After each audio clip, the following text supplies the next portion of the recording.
Assalamualaikum warahmatullahi wabarakatuh. Saya Rizky Fajriansah dengan NPM 2331020035. Dan saya Yandri Firnando dengan NPM 2331020006. Kami dari mahasiswa Prodi Studi Agama-Agama ingin mengumpulkan tugas dari Bapak Dr. Fisman Bedi, MKom MMMSI. Oke Rian, mengenai film sendiri kan di sini saya mau bertanya, Ya. kenapa lu bisa mengambil tema ini dan apa yang lu tahu itu tentang film sendiri ini? Ya, jadi begini, gua itu jujur saja, gua sebelumnya nggak tahu pil sendiri itu apa. Karena gua itu dulu SD, setelah lulus dari SD, belajar budaya Lampung, cuman belajar bahasa-bahasanya saja. Terus lulus dari SD, gua merantau mondok di Parung di Depok itu, gua nggak kenal dengan budaya Lampung. Padahal gua ini asli orang Lampung, keturunan Lampung asli, emak bapak kakek sampai nenek gua itu orang Lampung.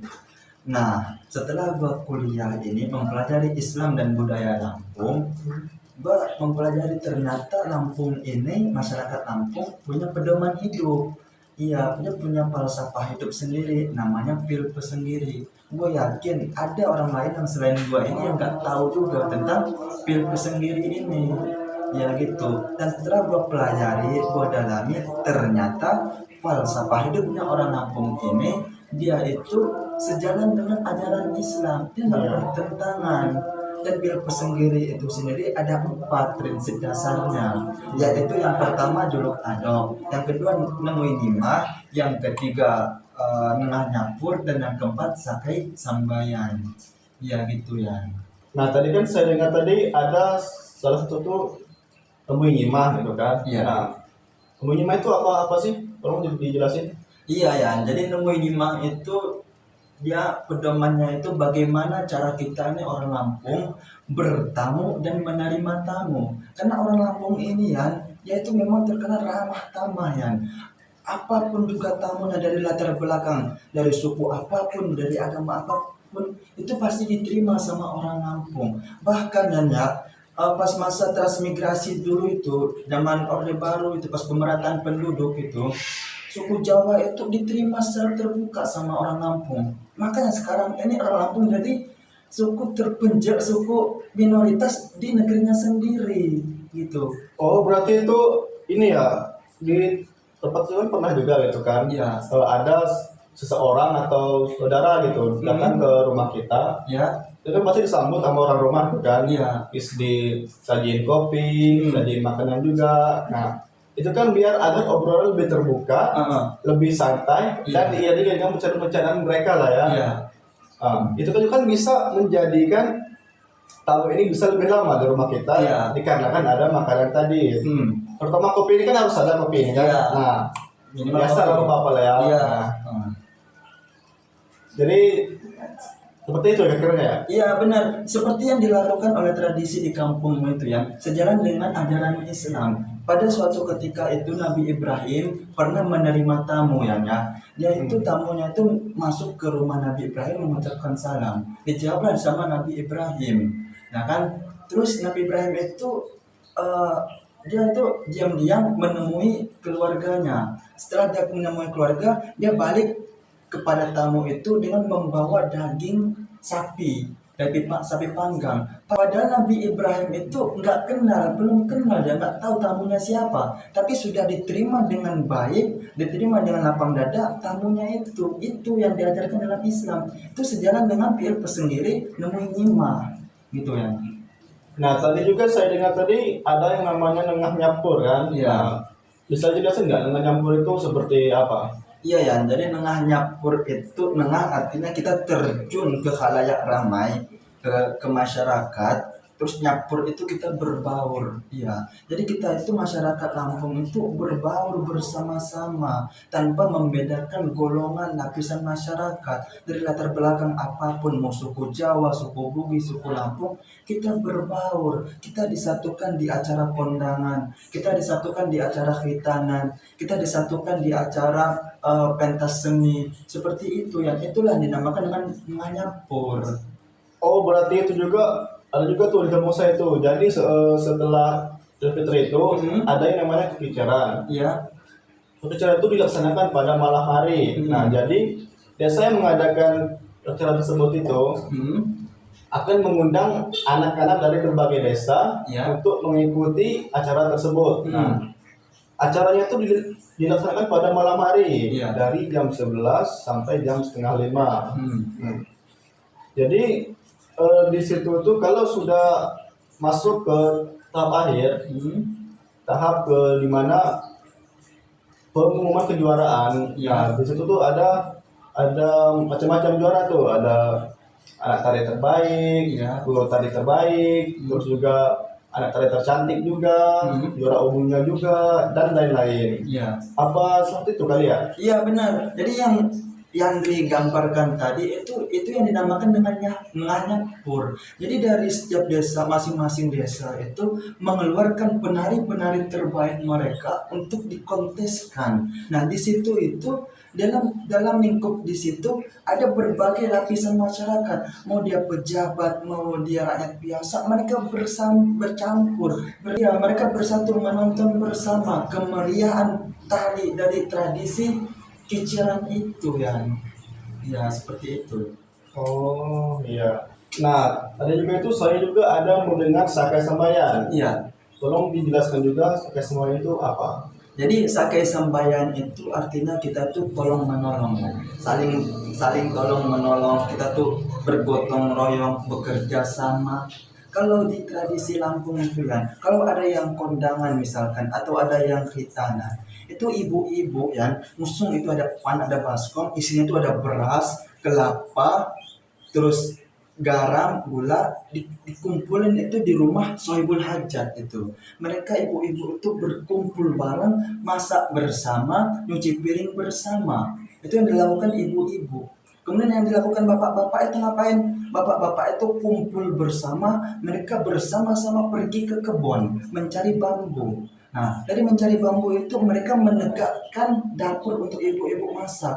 Biar ibu-ibu ini tidak kehujanan dan kepanasan ketika memasak. Nah, untuk anak-anak muda seperti kita ini, ngapain? Kita anak-anak muda yang SMP, SMA, mau dia sarjana, semuanya bersatu, bergabung, kita mengeluarkan makanan dari dapur, menyuguhkan ke tamu. Kita yang muda-muda ini menyiapkan minuman, membuat teh, membuat kopi, disuguhin ke tamu. Itu semua adalah kerjasama, gotong royong. Itulah indahnya kebudayaan Lampung. Berarti itu juga termasuk kayak istilah mau bersih-bersih masjid itu kan. Nah, itu kan bahasa itu kan imam masjid itu kan ada tuh pengumuman untuk warga-warga kumpul di masjid untuk membersihkan masjid itu. Nah, jadi mau bapak-bapak, remaja juga bisa juga tuh ikut untuk membersihkan masjid. Nah, jadi kan itu biasanya itu kan di gotong royong itu pasti ada tuh, ada makanan, minuman. Nah, yang pertama itu pasti gorengan tuh, pasti ada tuh. Nah, Pasti ada itu. biasanya tuh yang membelikan makanan dan minum itu remaja.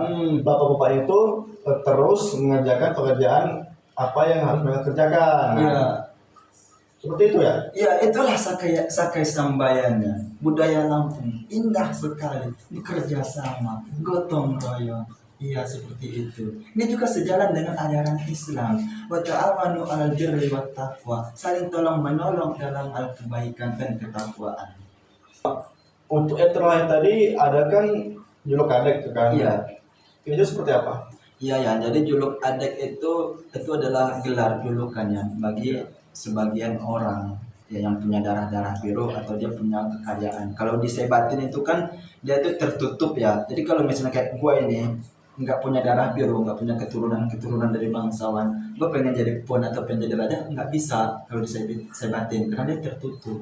Kalau di pepadan itu lu punya duit banyak, lu mampu ngadain pernikahan acara 7 hari 7 malam, ya lu bisa jadi raja, lu bisa jadi ketuanya di adat di situ di pepadun. Ya begitu ya. Jadi kalau ada pepadun itu dia merujuknya ke anak yang belum menikah. Nah, dari dia masih kecil, masih bayi baru lahir, dikasih gelar, dikasih dijulukan namanya, ya bisa. Kalau adik ini untuk dia yang sudah dewasa, sudah mencapai cita-cita yang diingininya, telah berumah tangga, makanya dia boleh diberi gelar adik gitu. Nah, untuk gelar adik ini Yandri, dia bukan untuk sombong-sombongan. Enggak, karena gelar adik ini dia itu ada tanggung jawab moral, tanggung jawab sebagai suri tauladan, sebagai kepemimpinan. Itu ada beban moral di situ karena dia menjadi contoh yang baik untuk anak-anaknya, untuk kerabat, untuk masyarakat. Dia harus mencerminkan bagaimana apa yang bisa gelar yang disandang sama dia itu, begitu ya. Tapi kan untuk menjadi contoh yang baik itu nggak harus punya bukan ada gitu kan. Iya, Orang-orang betul. awam seperti itu kan bisa juga. Bisa. Dikarenakan anak kecil ini kan lebih suka melihat daripada mendengar. Nah, Iya. jadi apa yang orang dewasa lakukan tersebut akan dilakukan juga oleh anak tersebut. Jadi untuk menjadi orang yang baik ini itu tergantung sifat orang-orang awam ya. Iya. Misalnya kalau di lingkungannya itu orang yang baik-baik tuh, nah jadi kan anak itu ntar bisa tumbuh menjadi baik. Tapi sebaliknya, kalau orang-orang di sekitar itu pada buruk-buruk, kayak mengajarkan hal-hal yang buruk, diajarkan berbicara kotor, itu kan ntar anak itu ntar bisa tumbuh menjadi anak yang nakal, Iya, yang betul. bandel dan juga bisa melawan orang tua.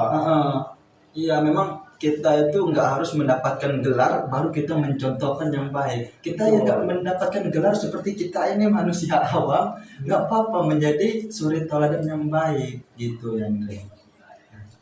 Jadi seperti itu ya, dari keempat yaitu sengir tadi kan sudah lu jelasin, Iya.